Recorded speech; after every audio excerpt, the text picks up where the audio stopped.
Sur le son, non, vous m'entendez? Je vous propose qu'on commence. Je vous propose de vous asseoir pour commencer ce culte. Je sais que vous avez eu le plaisir de vous retrouver, de vous voir. Et je vous propose de vous asseoir pour louer le Seigneur.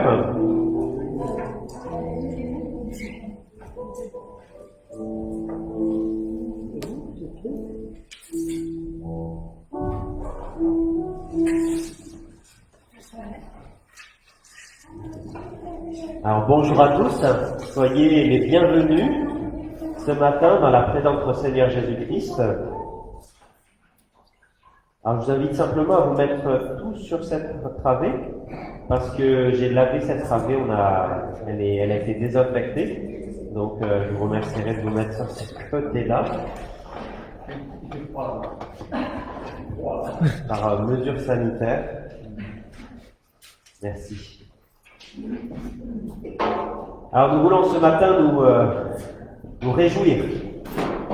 J'espère que vous voulez vous réjouir ce matin. En tout cas, c'est ce que nous voulons faire. Et c'est ce que nous allons faire en lisant la parole de Dieu. Parce qu'il n'y a rien de mieux pour que se réjouir. Il faut lire la parole de Dieu. Et se réjouir, pourquoi? Parce que notre Seigneur nous a dit que nous ne vivons plus maintenant pour nous-mêmes, mais nous vivons pour le Seigneur. Voici ce qu'il est dit en Luc, chapitre 2, verset 23. Il est écrit dans la loi du Seigneur, tout garçon premier-né sera consacré au Seigneur. Cette loi disait en fait que Dieu avait sauvé les enfants d'Israël, vous savez, à la sortie du pays d'Égypte. Ces enfants étaient sauvés grâce au sang de l'agneau qui avait été mis sur les linteaux. Et donc, à cause de cela, les enfants d'Israël étaient consacrés à Dieu. Mais de même, aujourd'hui, nous sommes consacrés, et nous ne sommes pas consacrés par du sang d'un agneau, mais le sang de Jésus-Christ. Et c'est par ce sang de Jésus-Christ que nous sommes consacrés, que nous sommes mis à part pour lui, que notre vie doit être vécue premièrement pour le Seigneur. Alors je vous invite, pour commencer ce culte, en chantant « Entre tes mains j'abandonne ». Entre tes mains j'abandonne. Oui, nous voulons nous abandonner au Seigneur pour commencer ce culte. Nous voulons lui dire que nous voulons que ce soit lui qui soit en premier dans notre vie. Donc je vous invite à vous lever pour chanter « Entre tes mains j'abandonne ».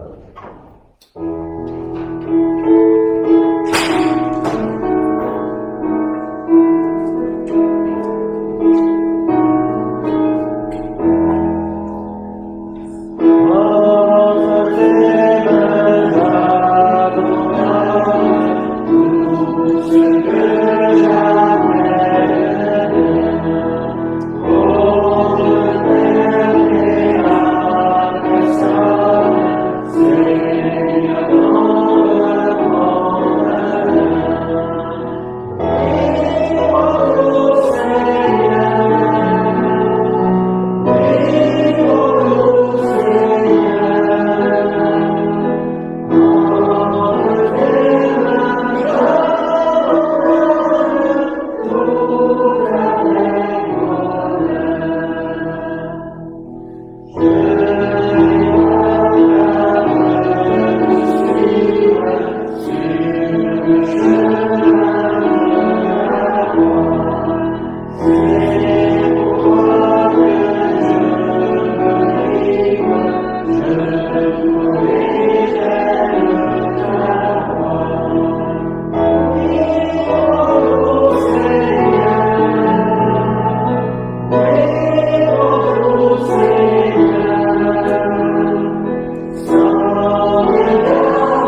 Je vous invite à prier.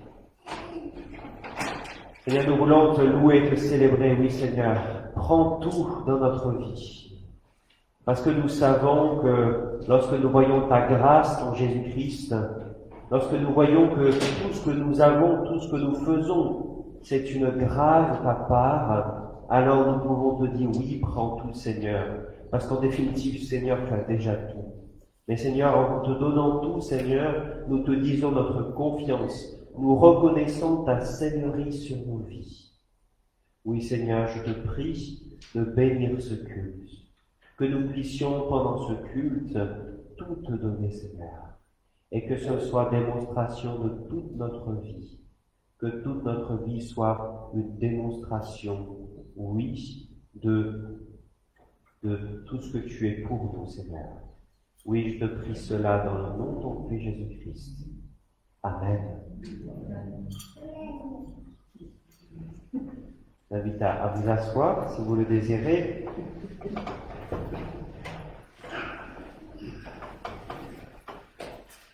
Alors, mardi, lors de l'étude biblique, nous avons abordé la naissance de Jésus, parce que nous sommes en train d'étudier tout l'évangile de Luc. Et nous sommes arrivés au moment où Zacharie rencontre Jésus et prophétise pour dire qui il sera. Il dit notamment qu'il sera la lumière des nations, la gloire d'Israël, une occasion aussi de chute et de relèvement. Christ sera une pierre d'achoppement pour ceux qui ne placeront pas leur confiance en lui. Jésus utilise le même vocabulaire pour parler de nous, pour parler de ce que nous devons faire en tant que croyants. Marc, chapitre 9, verset 42, nous est dit: mais si quelqu'un devait faire tomber dans le péché l'un de ces petits qui croient en moi, il vaudrait bien mieux pour lui qu'on lui attache au cou une de ces pierres de meule que font tourner les ânes et que l'on jette dans le lac. Aussi, dans Lettre aux Romains, chapitre 14, verset 13, ne nous jugeons pas donc les uns les autres, mais pensez plutôt à ne rien faire, qu'il soit pour votre frère une pierre d'achoppement ou une occasion de chute. Oui, il est dit que Jésus sera une pierre d'achoppement. Mais il nous est demandé en tant que chrétiens de ne pas être une pierre d'achoppement pour nos frères et sœurs. Pourquoi? Parce que Christ est mort pour mon frère, pour ma sœur. Parce que sa vie a un grand prix. Et moi, j'irai contre cela. Je dois donc, par mon comportement, par mes paroles, ne pas faire chuter mon frère, ma sœur, ne pas choquer, ne pas blesser, ne pas être un mauvais témoignage. Oui, ne soyons pas une occasion de chute pour mon frère ou pour ma sœur. Je vous invite à prier. Une prière de confession des péchés. Oui, Seigneur, nous reconnaissons, Seigneur, oui, que tu es mort pour tes enfants. Tu es mort à un grand prix. Comme on disait tout à l'heure, Seigneur, pas un sang d'un agneau, mais le sang, ton sang, Seigneur. Seigneur, merci parce que cela nous montre et cela montre que nous avons un grand prix à tes yeux. Tellement que tu es mort à la croix pour nous sauver de nos péchés. Seigneur, tu sais, tu connais, Seigneur, nos comportements, nos actes. Comme des fois nous pouvons être si légers dans nos paroles, dans nos actes. Seigneur, aide-nous à prendre au sérieux ce que nous faisons, ce que nous disons, pour ne pas être une occasion de chute. Seigneur, aide-nous à ne pas être une occasion de chute. Mais je te prie pour cela. Je demande pardon, Seigneur, pour toutes les fois où je l'étais moi personnellement. Je te demande pardon, Seigneur, et nous te demandons pardon pour toutes les fois où nous l'avons été. Aide-nous à ne pas être une occasion de chute pour un frère, pour une sœur de la foi. Oui, aide-nous à cela, et pardon pour tout ce que nous avons fait. Amen. J'invite à vous lever pour chanter le chant « Te ressembler, Jésus ».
Oui, c'est ce que nous voulons faire. Nous voulons ressembler au Seigneur. Nous voulons ressembler à Jésus-Christ. C'est ce que nous voulons faire. Nous voulons vivre en tant que chrétiens. Mais heureusement, oui, parce que nous sommes bien incapables seuls. Nous sommes capables par la grâce de Dieu, parce que Dieu a fait à la croix. Et nous voulons nous réjouir de cela maintenant. Nous voulons nous réjouir parce que par la grâce de Dieu, tout est possible. Par la foi en Jésus-Christ, tout est possible. En Romains chapitre 5, versets 19 à 21, nous lisons « Comme par la désobéissance d'un seul, beaucoup d'hommes sont devenus pécheurs devant Dieu. De même, par l'obéissance d'un seul, beaucoup sont déclarés justes devant Dieu. Quant à la loi, elle est intervenue pour le péché que le péché prolifère. Mais là où le péché a proliféré, la grâce a surabondé. Pour que comme le péché a régné par la mort, de même la grâce règne par la justice, pour nous conduire à la vie éternelle par Jésus-Christ, notre Seigneur. Amen. Oui, nous avons été entraînés à la désobéissance par Jésus-Christ, par sa première désobéissance. Mais nous sommes rendus justes par l'obéissance de Jésus-Christ.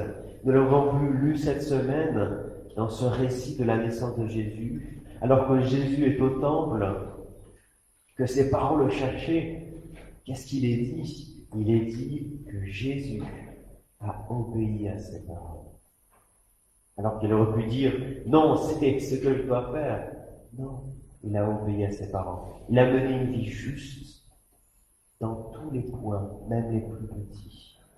Et c'est parce qu'il était juste qu'il a pu transférer cette justice à nous et que nous pouvons par la foi être rendus justes. Quelle grâce, quelle merveille cela!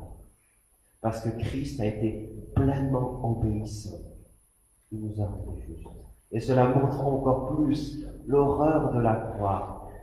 Un homme pleinement juste qui s'offre pour nous, qui meurt pour nous sauver de nos péchés. Quelle grâce nous pouvons voir cela. Un homme pleinement parfait, Jésus-Christ, Seigneur, pleinement parfait, qui s'est donné pour nous. Waouh! Quelle grâce nous pouvons voir là. Que Dieu soit loué et célébré à jamais. Oui. Que Dieu soit loué et célébré à jamais. Amen. Je vous invite Allouez le Seigneur pour cela. Allouez le Seigneur à vraiment exprimer votre joie en chantant 3 cantiques d'affilée. Car ta bonté vaut mieux que la vie, majesté et Seigneur par la clarté. Et je vous invite à dire, si vous le désirez, entre ces chants, à prier, à dire au Seigneur merci, tout simplement, pour ton obéissance qui nous a conduits, qui t'a conduit à nous donner ta justice. Oui, louons le Seigneur maintenant, avec le chant Car ta bonté.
Oui, mon Dieu, mon roi, je te loue et te Seigneur encore ce matin, avec toute ma famille, Seigneur, avec tous mes frères et sœurs, Seigneur, c'est une joie d'être ensemble pour te dire merci pour la vie, merci pour tes bienfaits, Seigneur, parce que la croix est folie pour le monde, mais c'est salvatrice pour nous, Seigneur. Et vraiment, nous sommes le sel de la terre, et Seigneur, nous voulons te dire encore merci ce matin, ensemble, Seigneur, te louer, pour te dire combien tu es merveilleux, combien tu règnes dans nos vies, combien tu règnes dans le monde, et rien ne t'est inconnu, Seigneur. Tu disposes de toutes choses et que ta gloire resplendisse tous les jours. Et chaque jour, nous voulons te dire merci au nom de Jésus. Amen.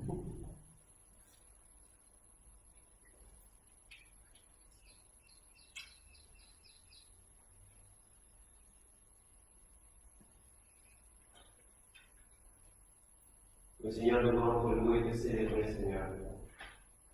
Parce que toi, tu étais juste. Tu as obéi parfaitement à tous les commandements, à toutes choses, Seigneur. Et malgré cela, Seigneur, tu t'es, comme une victime innocente, tu t'es donné pour nous sauver de nos péchés, pour nous transmettre cette justice tellement extraordinaire, qui nous permet maintenant d'être déclarés justes, non pas au nom de nos actes, de nos œuvres, mais au nom de ton œuvre à la croix, au nom de ton obéissance parfaite, Seigneur. Oui, Seigneur, vraiment, sois loué, sois célébré, parce que tu es le bon. Merci. Merci, Seigneur, sois loué à jamais, parce que tu es une victime innocente, pourtant tu es mort, jusqu'à pour nous, par amour pour nous. Et merci, Seigneur. Au nom de ton péché, je te prie. Amen.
tu es grand, Seigneur. Nous voulons te servir, nous voulons t'aimer. Aide-nous à être fidèles à cette promesse. Amen. Amen. Oui, Seigneur, tu es notre Dieu, roi de roi. Tu es unique, ton nom est merveilleux. Que nos prières, nos louanges montent jusqu'à toi, pour te dire combien tu es important et inconnu dans nos vies. Que nos chants montent jusqu'à toi, Seigneur, pour t'exprimer notre reconnaissance. Gloire à toi, Seigneur. Amen. Amen.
Oui, nous voulons louer le Seigneur. Louer le Seigneur pour tout ce qu'il est. Nous avons déjà commencé à le faire avec nos paroles, avec nos chants, avec nos prières. Nous pouvons maintenant le faire aussi en disant le symbole des apôtres. C'est ce que je vous invite à dire ensemble. Le symbole des apôtres. Je crois en Dieu, le Père Tout-Puissant, Créateur du ciel et de la terre. Je crois en Jésus-Christ, son Fils unique, notre Seigneur, qui a été conçu du Saint-Esprit et qui est né de la Vierge Marie. Il a souffert sous Ponce Pilate, il a été crucifié, il est mort, il a été enseveli, il est descendu aux enfers. Et le troisième jour, il est ressuscité des morts, il est monté au ciel, il siège à la droite de Dieu, le Père puissant. Il viendra de là juger les vivants et les morts. Je crois en l'Esprit Saint, à la Sainte Église universelle, à la communion des saints, à la rémission des péchés, à la résurrection de la chair et à la vie éternelle. Amen. Je vous invite à vous asseoir.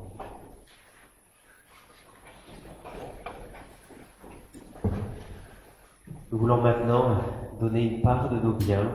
Nous voulons donner une part de ce que Dieu lui-même nous a donné avec le temps de l'offrande.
Seigneur, nous voulons te remercier.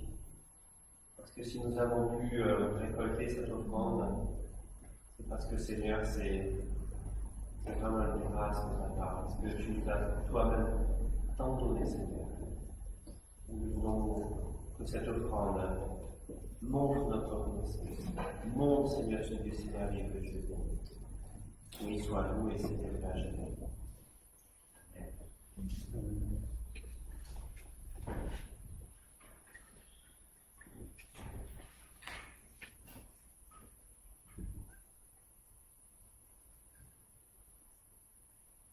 Donc maintenant, c'est le temps de la prédication.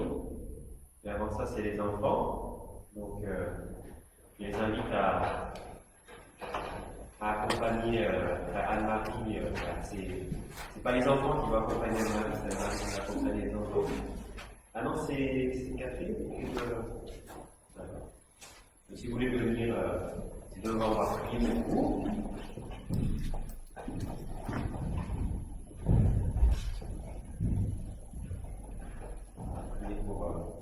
Cette mauvaise. Allez, on va prier pour vous. Seigneur, merci pour vraiment tout est bien fait, Seigneur. Vraiment, pour tout est bien fait, Seigneur, et merci parce que avoir ces enfants dans notre église, c'est véritablement un bienfait. C'est vraiment une grâce que tu nous fais. Bénis ces enfants, Seigneur, pour que vraiment, pendant aujourd'hui, pendant les prochaines fois où ils vont être en parler de toi, que vraiment tu les bénisses et qu'ils puissent toujours plus comprendre qui tu es, ce que tu as fait à la croix pour eux, Seigneur. Qu'ils puissent véritablement te rencontrer dans une relation personnelle avec toi. Que tu les bénisses, Seigneur, abondamment. Que tu bénisses, Seigneur, aussi Catherine et Anne-Marie qui vont vivre ce temps avec les enfants. Que ce temps vraiment soit que tu les bénisses plus particulièrement pour savoir parler aux enfants. Oui, je te prie pour Catherine et Marie, c'est que pour Jimmy, Alicia, c'est pas Jimmy, Eden, qui a dernier, et vraiment tu les bénisses pas longtemps. Amen.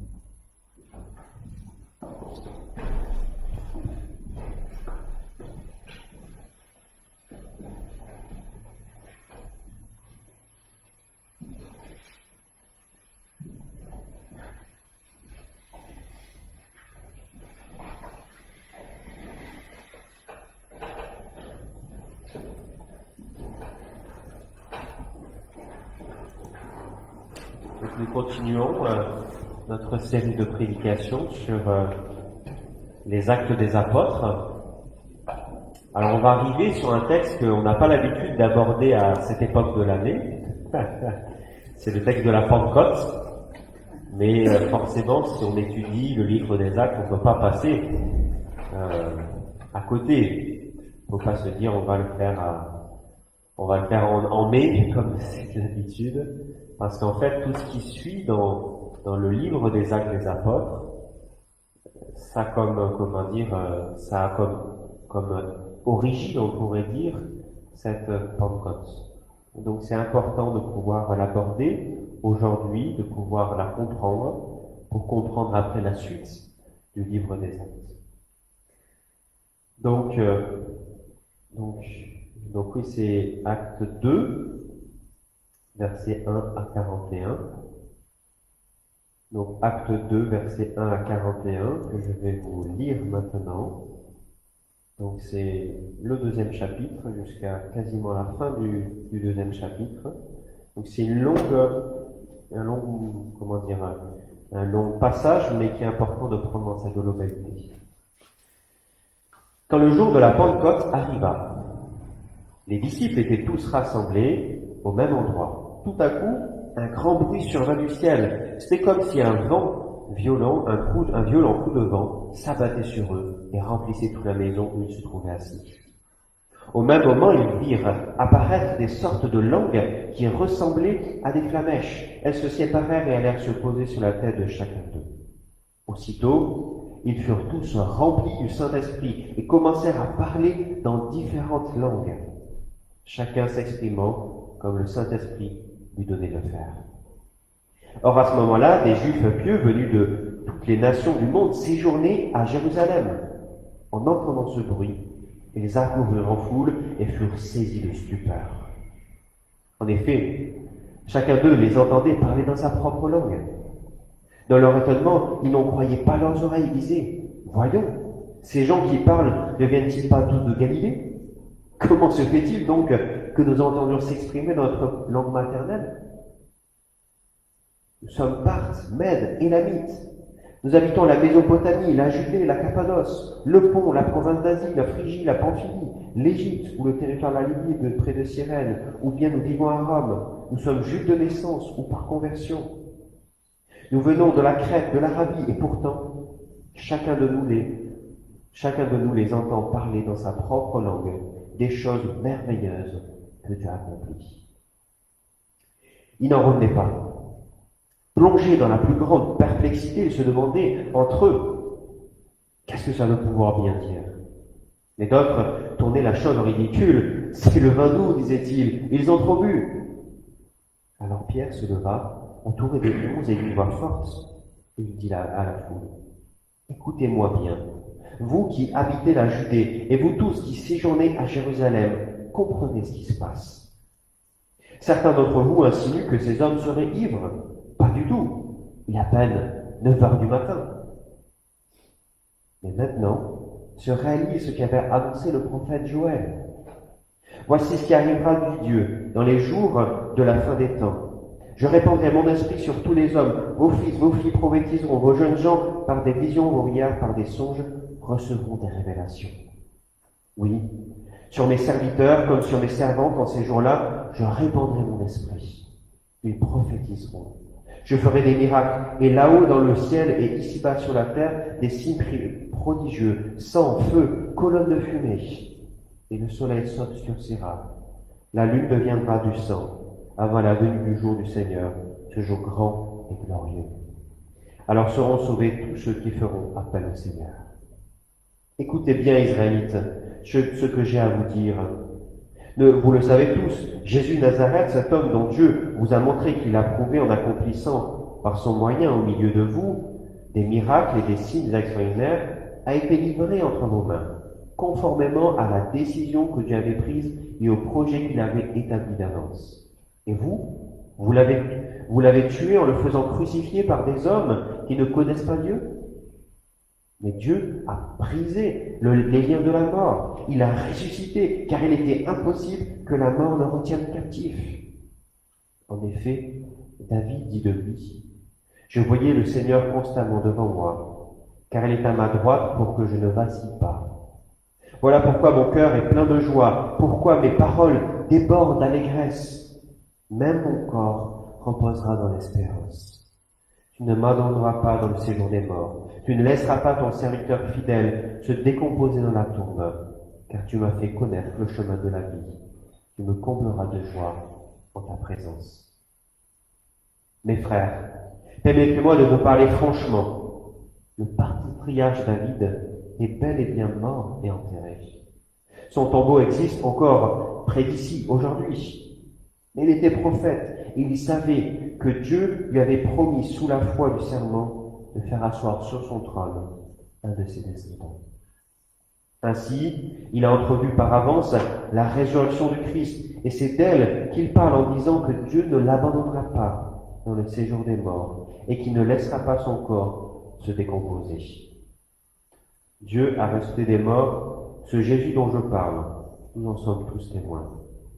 Ensuite, il a été élevé pour siéger à la droite de Dieu. Et maintenant, comme Dieu l'a promis, il a reçu l'Esprit Saint et l'a répandu sur nous. C'est là ce que vous voyez et entendez.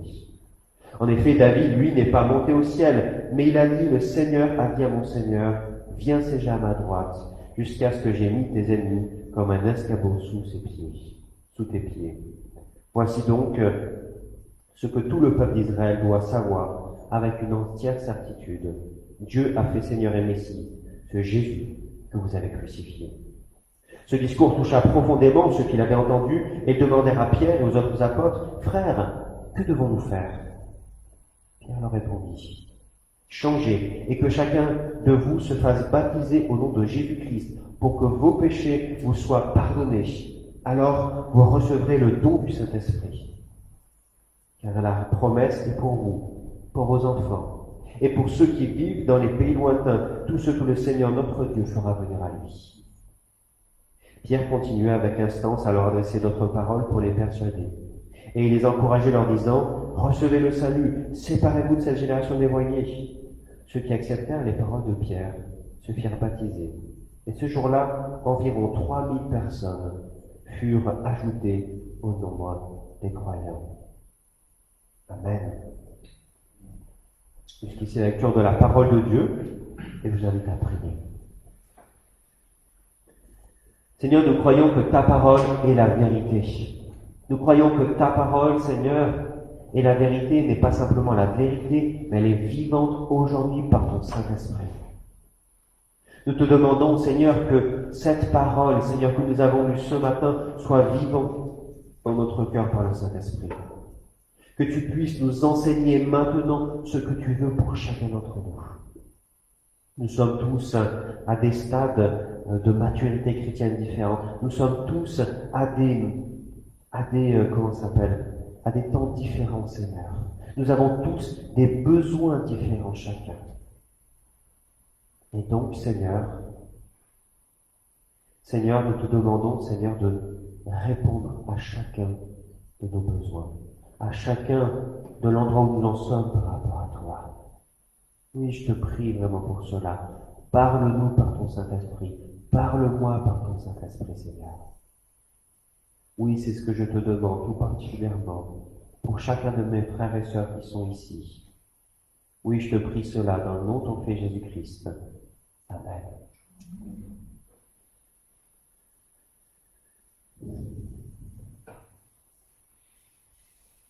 Est-ce que vous avez déjà été déçu par une promesse qui vous a été faite? Je pense que oui, forcément. Tous nous sommes passés par là, malheureusement. Peut-être votre maman, quand vous étiez petit, vous avez promis de vous offrir un cadeau alors que vous auriez une belle note. Elle ne vous l'a pas donné. Ou peut-être c'est un frère ou une sœur dans la foi qui vous avait dit « Je serai là, quoi qu'il se passe ». Et ce frère ou sœur n'a pas été là. Ou c'est peut-être aussi votre mari qui vous avait promis de prendre soin de vous jusqu'à ce que la mort vous sépare et qui peut-être vous a trompé. Malheureusement, nous connaissons chacun des désillusions par rapport à des promesses qui ont été dites. La vie est faite de ces déceptions, malheureusement, qui laissent un goût amer. Et nous disons, je ne veux plus faire de promesses, et je ne veux plus croire aucune promesse. Et c'est vrai que c'est dur de tenir des promesses, on le sait tous. Mais il y en a un qui tient ses promesses, et c'est ça qui est extraordinaire. C'est Dieu. Parce que Dieu est quelqu'un qui est fidèle. Lorsqu'il dit quelque chose, il tient ce qu'il dit, il fait ce qu'il dit. Parce que sinon, ça serait aller contre ce qu'il est lui-même. Et la Pentecôte, c'est quoi? C'est l'accomplissement de promesses. C'est l'accomplissement de choses qui ont été dites plusieurs siècles avant. Par le prophète, par exemple, Ézéchiel, où il est dit « Je mettrai mon esprit en vous et vous revivrez et je vous établirai de nouveau dans votre pays. » Ou Jésus qui l'a dit aussi « Et moi je demanderai au Père de vous donner un autre défenseur de sa cause afin qu'il reste pour toujours avec vous. » Oui, c'est l'esprit de vérité. Oui, des promesses ici qui ont été réalisées. Et nous avons hâte, oui, des fois que des promesses soient réalisées. Et c'est vrai que des fois, face à des temps difficiles que nous pouvons vivre, ou face à des temps joyeux, les promesses de Seigneur, il n'y a rien de mieux. Nous avons besoin de nous y accrocher. Nous avons besoin que ces promesses soient les ancres de nos vies. Et pour vous encourager à vous baser sur les promesses de Dieu, je vous propose d'étudier ce texte. Étudier ce texte à travers les trois parties de ce texte. Comment ce texte peut nous encourager par rapport aux promesses, à avoir confiance dans les promesses de Dieu. Premièrement, nous allons nous baser sur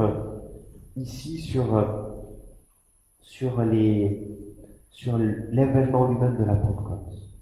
Deuxièmement, nous allons voir l'explication de Pierre et l'explication de la Pentecôte que fait Pierre, explication qui nous fait à nous aussi. Et troisièmement aussi, nous allons voir la conséquence de cette Pentecôte. 3000 conversions en une seule journée. On aimerait bien avoir ça tous les jours. Ça serait bien. Je suis pas sûr parce qu'on dirait où on les met les gens, comment on fait pour les accompagner. Mais en tout cas voilà, c'est à travers ces trois axes que je vous propose de nous encourager pour baser notre vie sur les promesses de Dieu. D'abord, donc, l'événement de la Pentecôte. Nous allons un peu voir détail après détail qu'est-ce qui nous révèle de ce que le Saint-Esprit est pour nous. Qu'est-ce qu'il agit dans nos vies. Alors d'abord, il faut préciser que la Pentecôte, il est dit, lorsque la Pentecôte arriva, et ici, quand on parle de lorsque la Pentecôte arriva, ce n'est pas la Pentecôte chrétienne que nous fêtons chaque année aujourd'hui, mais c'est la Pentecôte juive. C'est la fête des moissons. Il y avait trois fêtes particulièrement à l'époque qui étaient suivies. La fête des cabanes, la fête de la Pâque, que nous avons vue cette semaine dans l'évangile de Luc, et la fête de la moisson. Et ces trois fêtes qui étaient les plus suivies, c'était cette fête de la moisson. Et ce qui est étonnant, c'est que cette fête de la moisson a vu à la Pentecôte une grande moisson de 3000 personnes qui se sont convertis. Alors on va décortiquer un peu ce qui s'est passé ici à la Pentecôte. D'abord, on voit un vent violent pénétrer dans le lieu où se trouvaient les apôtres, qui étaient réunis en train de prier. c'est un vent violent. Il n'est pas étonnant de voir ici le Saint-Esprit parler ici de montrer sous la forme de vent. Vous savez, en grec, Saint-Esprit vient du mot pneuma. On appelle ça la pneumatologie, c'est l'étude de ce que le Saint-Esprit fait dans la Bible.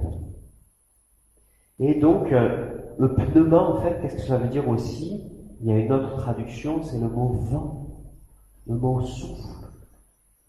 Et donc ici, il n'est pas étonnant de voir que ce vent est montré, que le Saint-Esprit est montré sous la forme du vent. Et c'est pas la première fois. Dans la Bible, par exemple, Ézéchiel, vous peut-être vous rappelez de cette vision des ossements desséchés, où le Saint-Esprit insuffle la vie dans ces ossements desséchés.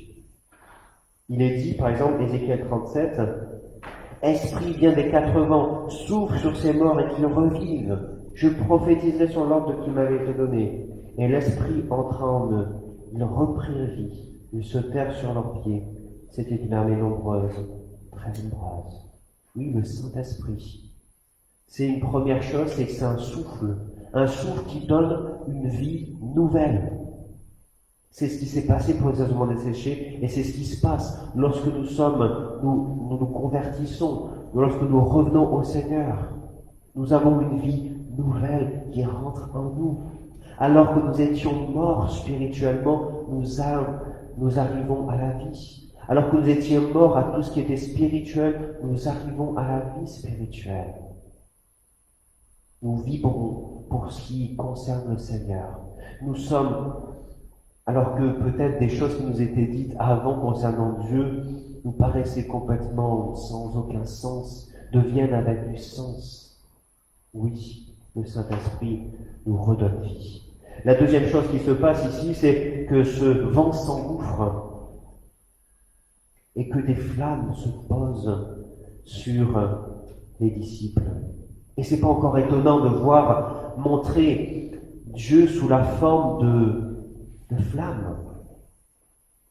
Il y a plein de moments dans la Bible où on parle de Dieu sous la forme de flammes, notamment le buisson ardent. Ce moment où Dieu se révèle à Moïse au travers de ce buisson qui ne se consume pas. Il y a plein d'autres aussi, comme cette nuée qui dirige le peuple d'Israël dans le désert.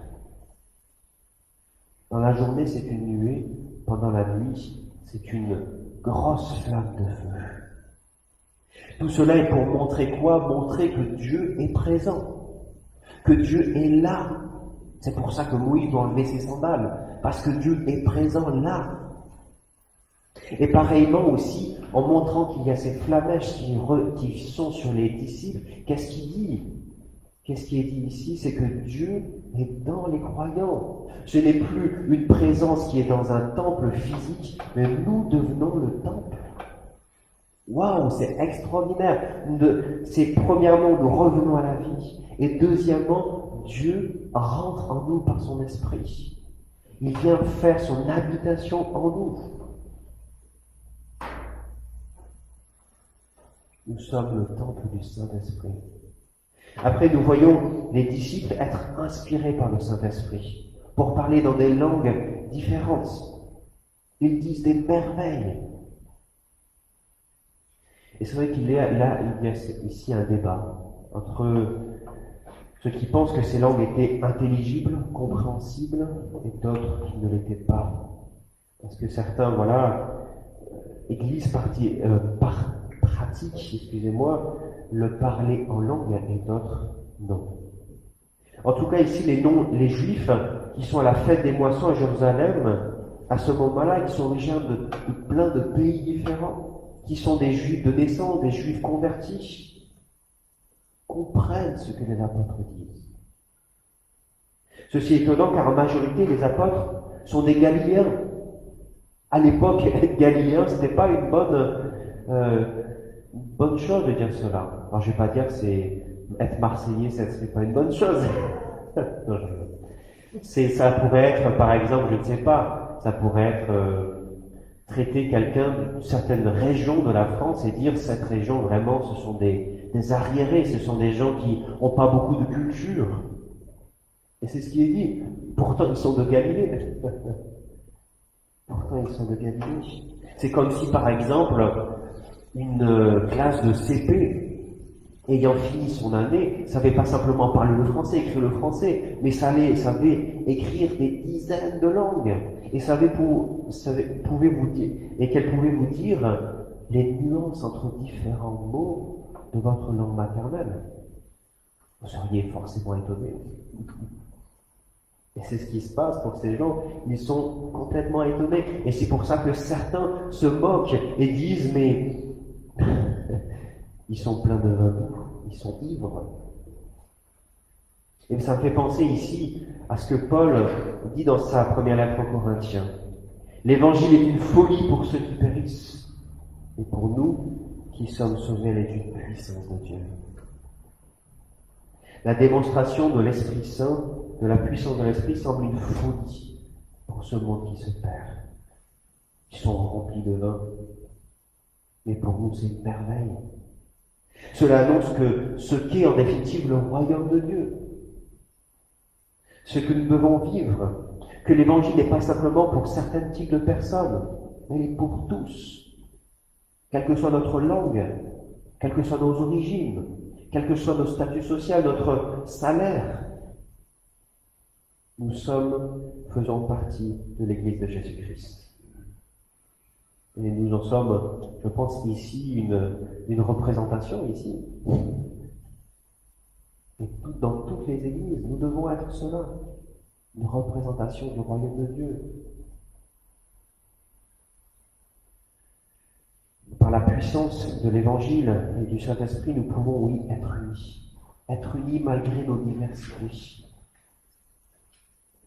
Que nous puissions aujourd'hui vivre cette unité, que nous puissions être un avant-poste de ce royaume ici et maintenant, unis dans la diversité.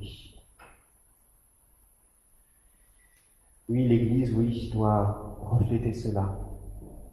Elle doit refléter cela en s'inclinant devant Jésus-Christ son roi et entraîner les autres personnes à aussi faire de même en s'inclinant devant Dieu, notre roi.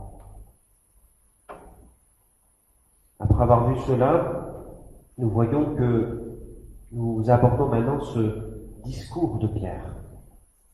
Le discours de Pierre ici. Nous allons voir ici comment cela peut nous encourager pour tenir ferme dans les promesses de Dieu. Le premier encouragement ici que je vois, c'est que Dieu tient ses promesses. C'est ce que je disais tout à l'heure. Dieu avait promis la venue du Messie, il l'a accompli.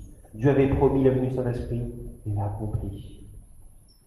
Bien sûr, il a fallu du temps, parce que c'était le temps de Dieu. Et Dieu l'a accompli. Et pareillement, nous pouvons nous dire des fois, mais Seigneur, pourquoi tu n'accomplis pas ça là maintenant? Et Dieu va accomplir les choses en son temps. C'est sûr que nous, on aimerait bien que les choses se passent de suite. On connaît nos impatiences. On doit être plutôt patient et savoir que Dieu accomplit ses promesses en son temps. Parce que Dieu fait toutes choses belles en son temps. Oui, que notre foi en les promesses de Dieu soit l'encre de nos âmes lorsque les navires de nos vies bougent. Pour confirmer que ces auditeurs voient ce qu'ils voient, et il est bien le résultat des promesses de Dieu, Pierre, ici, cite la promesse de Joël. Cette prophétie nous dit quelque chose de particulièrement fort. Elle nous dit que lorsque le Saint-Esprit sera déversé sur les croyants, alors ils seront tous prophètes. Dans le livre des Nombres, Moïse était épuisé de diriger, vous savez, était épuisé. Et il y a son beau-père qui lui a dit, mais tu devrais nommer des anciens. C'est ce qu'il a fait. Et ces anciens ont prophétisé. Mais certains n'étaient pas forcément d'accord, étaient troublés par ce changement. Et se sont plaints à Moïse, et il a répondu cette phrase qui était prophétique. Si seulement tout le peuple du Seigneur était des prophètes, et que le Seigneur plaçait son esprit en eux. Étonnamment, c'est ce qui s'est passé. Oui, C'est ce que Moïse aspirait, ce que Joël annonçait, c'est ce qui s'est passé. Nous sommes prophètes. Et être prophète, c'est quoi? C'est recevoir des révélations de la part de Dieu. Alors, à ce moment-là, pour les prophètes de l'Ancien Testament, c'était des révélations, des visions. Aujourd'hui, le premier moyen pour lequel nous recevons quand nous recevons l'enseignement, nous recevons la révélation de Dieu, c'est quoi? C'est la parole de Dieu. Et c'est Jésus-Christ. Nous avons reçu ça et nous recevons cela.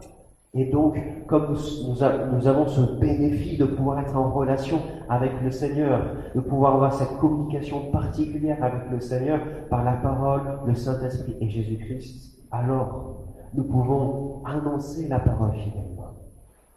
C'est ce que Pierre nous dit, si l'on vous demande de justifier votre espérance, soyez toujours prêts à la défendre.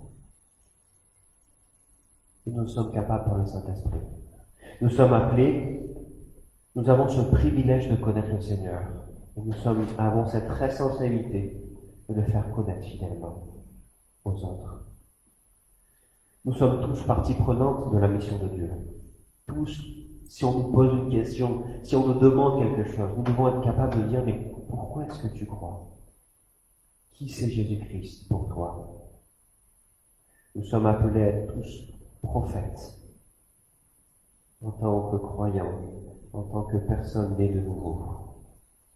Quelle grâce, quel privilège! Et aussi quelle responsabilité. Troisième chose que nous pouvons voir, troisième vérité que Pierre nous dit, qui nous encourage dans son discours, c'est celui que Christ règne. Pierre cite ici le psaume, un psaume au verset 25 à 28. Et ce psaume, normalement, était appliqué à David. Mais on voit bien qu'il ne s'applique pas complètement à David, parce que il est dit que David ne verra pas la corruption, ne verra pas la mort. Mais Pierre dit, mais vous savez bien, il y a le tombeau de David. Donc il dit, ça s'applique à une autre personne. David est un type de Christ, qui nous montre Christ.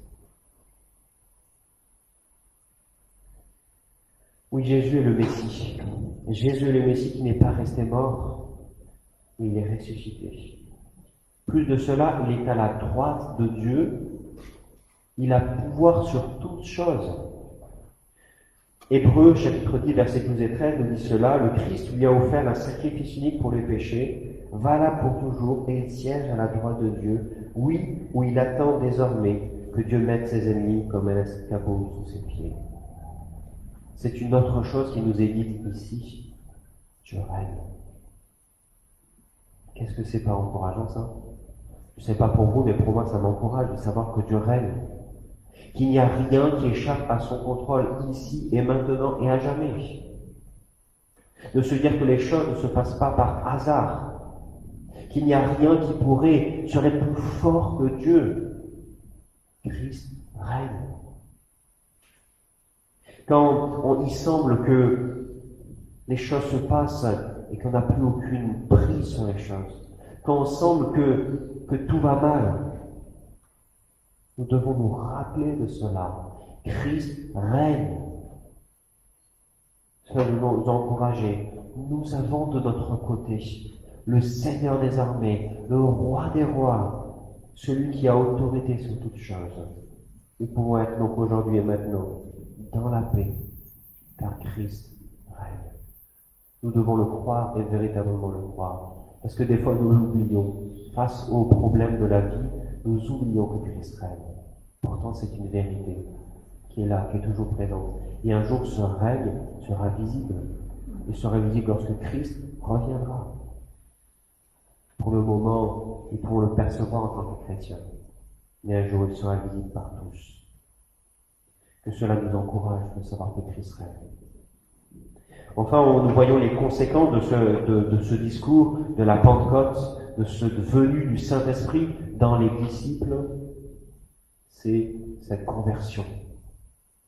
Cette conversion qui se fait à travers l'encouragement de Pierre pour ces personnes qui sont frappées parce qu'ils entendent à changer, à se repentir et à croire que Jésus-Christ est le Seigneur. C'est ce que nous devons faire. C'est ce que nous devons proclamer, encourager les gens à faire.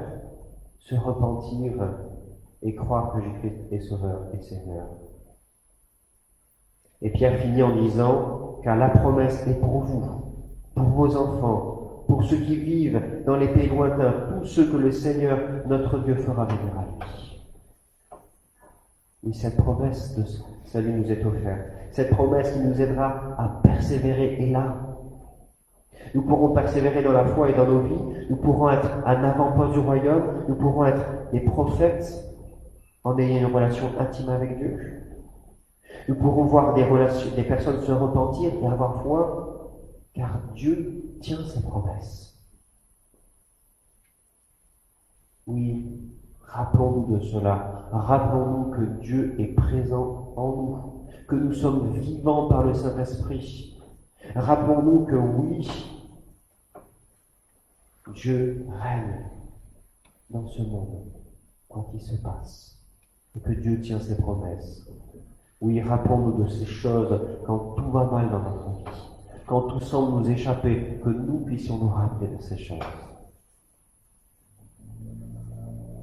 Hébreu nous dit cela, cette espérance est pour nous comme l'encre de nos vies, sûre et solide.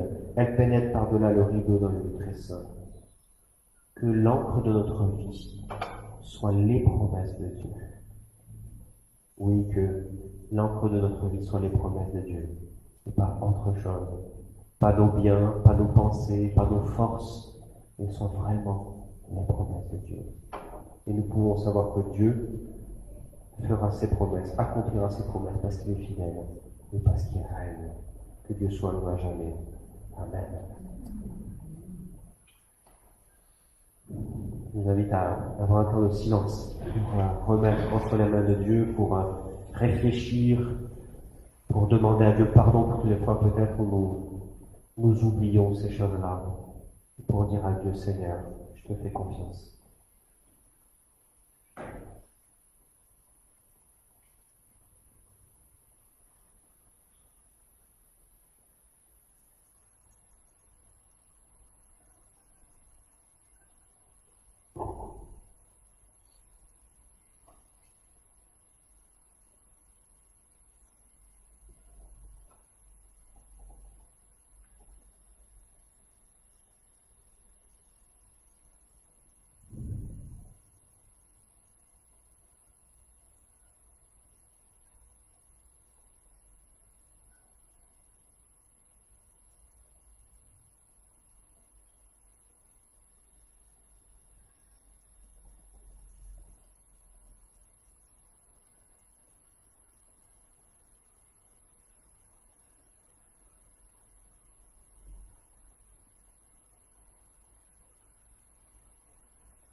Oui, Seigneur, nous voulons confesser que trop souvent, dans les temps de difficulté de nos vies, qui peuvent être petites ou grandes, Seigneur, au lieu d'avoir le regard fixé sur toi, au lieu d'avoir le regard fixé sur tes promesses, Seigneur, nous regardons à nous regardons aux circonstances. Nous disons c'est impossible, c'est fini. Et Seigneur, aide-moi, aide-nous, Seigneur, à toujours regarder à toi, à tous nos jours nous rappeler que tu es fidèle, que tu es un Dieu qui tient ses promesses, que tu es un Dieu qui tient ses promesses, Seigneur. Tu es un Dieu, Seigneur, aussi, qui règne. Merci pour cela, Seigneur. Merci parce que nous savons que tu tiens tes promesses et que tu règnes. Aide-nous, Seigneur, vraiment à nous rappeler de ces choses. Aide-nous à nous rappeler, Seigneur, dans les temps difficiles, à avoir les yeux fixés sur toi, à nous rappeler que tu règnes, que rien ne se passe dans nos vies par du hasard, que tu as tout entre tes mains. Seigneur, aide-nous à être convaincus de cela. Ce ne sont pas simplement des belles paroles que nous disions là maintenant et que dans 2 heures nous les ayons oubliées. Aide-nous à nous rappeler de ces choses Seigneur, vraiment, on te demande ton aide, Seigneur, parce que on a des cœurs, Seigneur, si oublieux, Seigneur. Aide-nous à nous rappeler toujours que tu règnes, que tu es au contrôle des choses, que même si les choses semblent n'avoir aucun sens, tu as un sens pour toutes choses, Seigneur. Nous voulons te faire confiance pour cela. Même si c'est difficile, même si c'est compliqué, nous voulons te faire confiance. Parce que nous croyons que tu as toutes les réponses. Toi, tu connais toutes choses. Que même si nous ne comprenons pas les choses, pourquoi elles se passent, toi, tu le sais. Et c'est ce que nous devons faire, Seigneur. Aide-nous chacun, Seigneur, à te faire confiance. Et à ce que vraiment tes promesses soient les encres de nos vies. Soient vraiment les choses auxquelles nous rattachons, que ce ne soit pas nos forces, que ce ne soit pas des idoles, Seigneur, qui nous promettent des choses, mais qui nous donnent rien du tout, Seigneur. Aide-nous, Seigneur, vraiment à nous attendre à toi, Seigneur. À dépendre de toi, Seigneur. Oui, je te prie pour cela. Bénis chacun d'entre nous, Seigneur. Aide-nous à te faire confiance. Aide-nous à nous rappeler toujours que tu règnes et que tout est entre tes mains. Dans le nom de ton Fils que je te prie. Amen.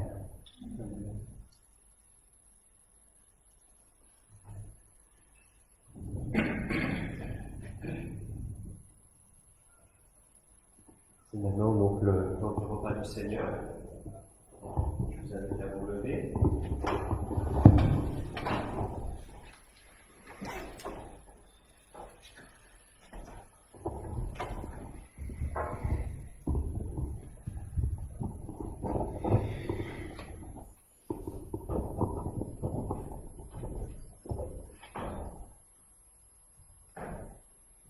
Donc, je vais vous lire les paroles d'institution de la Sainte Seine, qui se trouve dans 1 Corinthiens.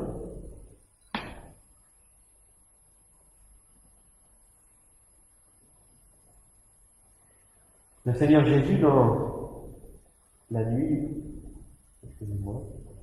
dans la nuit où il fut livré pour être mis à mort, prit du pain. Et après avoir prononcé la prière de reconnaissance, il le rompit en disant: ceci est mon corps, il est pour vous.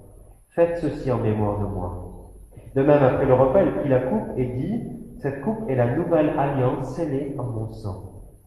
Faites ceci toutes les fois que vous en boirez, en souvenir de moi. Donc chaque fois que vous mangez de ce pain et que vous buvez de cette coupe, vous annoncez la mort du Seigneur, et ceci jusqu'à son retour. C'est pourquoi, pour manger le pain, on boirait la coupe du Seigneur de manière indigne, se rendrait coupable envers le corps et le sang du Seigneur. Ce que nous vivons maintenant, ce que nous allons vivre maintenant, ce pain et ce vin que nous allons partager ensemble, c'est la démonstration, c'est dire au Seigneur: oui, je crois. Oui, je crois que tu es mon Sauveur et mon Seigneur. C'est répondre comme l'ont fait en fait ces 3000 personnes lors du jour de la Pentecôte. Prendre ce pain et ce vin, c'est dire cela. C'est dire que Jésus-Christ est mon Sauveur et mon Seigneur. Que tu as tout payé à la croix pour me sauver des péchés. Oui, que nous puissions nous rappeler, en prenant ce pain et ce vin, de ce que Christ a fait pour nous, que cela puisse nous nourrir, que cela puisse nous encourager dans notre foi tous les jours. Je vous invite à prier. Seigneur, tu connais aussi nos cœurs si oublieux, Seigneur, par rapport à ta parole. Nous pouvons si facilement oublier ce que tu fais, ce que tu as fait, Seigneur, en Jésus-Christ. Tu sais, Seigneur, comme on le disait tout à l'heure, on oublie que tu règnes dans nos problèmes, lorsqu'on a des problèmes, et nous oublions aussi que c'est toi qui nous donnes la sécurité. C'est toi qui nous donnes la vie par le Saint-Esprit. Ce n'est pas à nous. Et Seigneur, prendre ce pain et ce vin, prenant ce pain et ce vin, nous voulons te dire que oui, c'est toi qui nous donnes la vie. Cette vie en abondance, cette vie précieuse, Seigneur. Oui, bénis ce temps. Que cela aussi puisse nous encourager maintenant à persévérer. Et que cela puisse aussi nous montrer, Seigneur, aussi, qu'un jour, nous serons avec toi à prendre ce repas. Un jour, nous serons en communion avec toi. Aujourd'hui, nous le sommes de façon partielle. Mais un jour, nous le serons totalement. Déjà, lorsque nous sommes dans une communion partielle avec toi, nous sommes dans une grande joie. Alors nous nous avons imaginé, Seigneur, ce jour où nous serons avec toi. Quelle grâce, quel jour merveilleux ce sera. Merci parce que prendre ce pain et ce vin nous rappelle cela. Nous rappelle qu'un jour nous serons avec toi. Oui, vraiment, sois loué et sois célébré pour cela. Amen.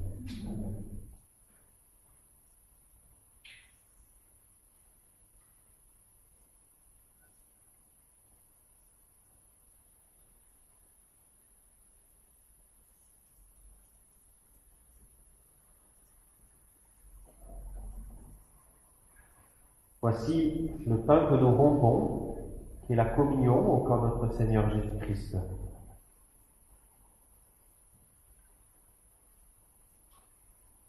Voici la coupe de bénédiction pour laquelle nous rendons grâce. La communion au sein de notre Seigneur. Donc je vais distribuer les éléments. Et donc, au centre du plateau, il y a le vin et autour le jus de raisin.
Je vous invite à prendre le pain et le vin, si vous n'avez pas déjà pris.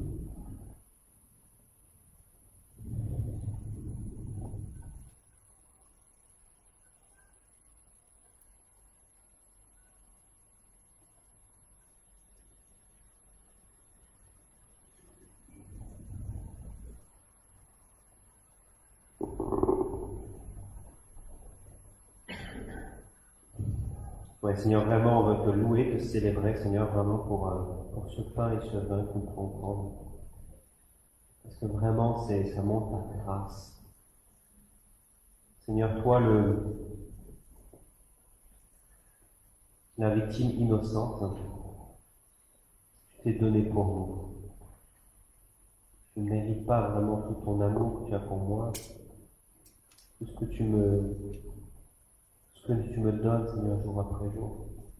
Pourtant, tu me le donnes, Seigneur. Je te remercie pour cela. Je te remercie, Seigneur, parce que vraiment, tu es un Dieu si bon, Seigneur. Vraiment, Seigneur, sois loué, sois célébré, Seigneur, à jamais. Amen.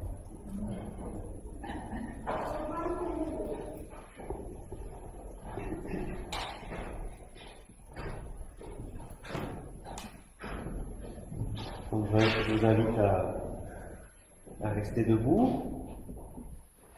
Et j'ai oublié la petite...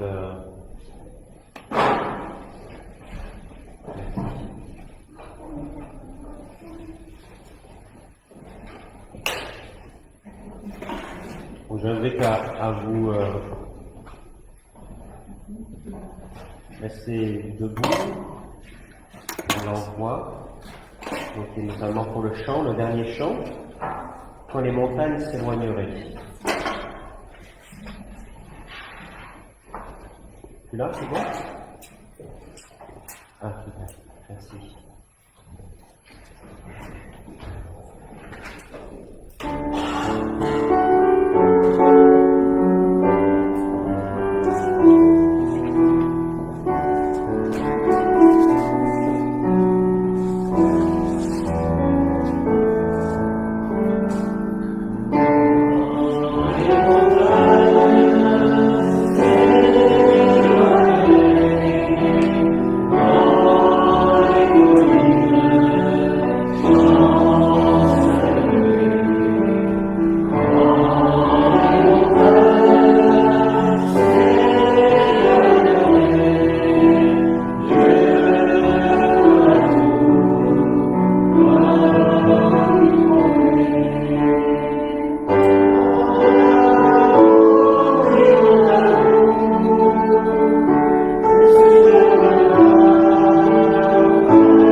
Même si les collines tomberaient, même si les montagnes s'effondreraient, nous savons que Dieu va accomplir ses promesses. On a besoin de se le rappeler.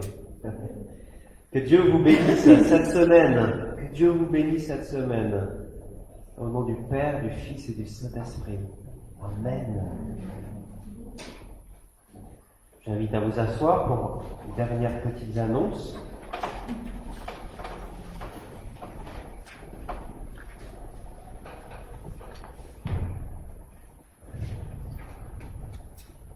Excuse-moi, Paul, je vais piquer.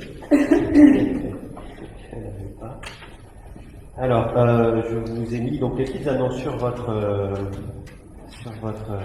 article que je vais passer. Et donc il y a donc ce mardi, donc nous étudions le 3e chapitre de l'Évangile de Luc, donc en ligne, et aussi chez moi si vous désirez venir chez moi. Jeudi donc formation chrétienne, donc avec Charles et Khalid. Vendredi, et ceux qui veulent se joindre à nous, il n'y a pas de souci, faites-moi signe. Donc on étudie les bases de la foi chrétienne. Et vendredi, donc réunion de prière, toujours à 20h. Et dimanche prochain, donc c'est culte, avec la prédication de Jean-Claude sur la suite, donc acte 2, versets 42 à 47. Vous verrez que c'est beaucoup plus court que moi aujourd'hui ce texte. Mais il y a aussi beaucoup de choses à dire aussi, c'est simplement ces 6 versets. Voilà, et après dimanche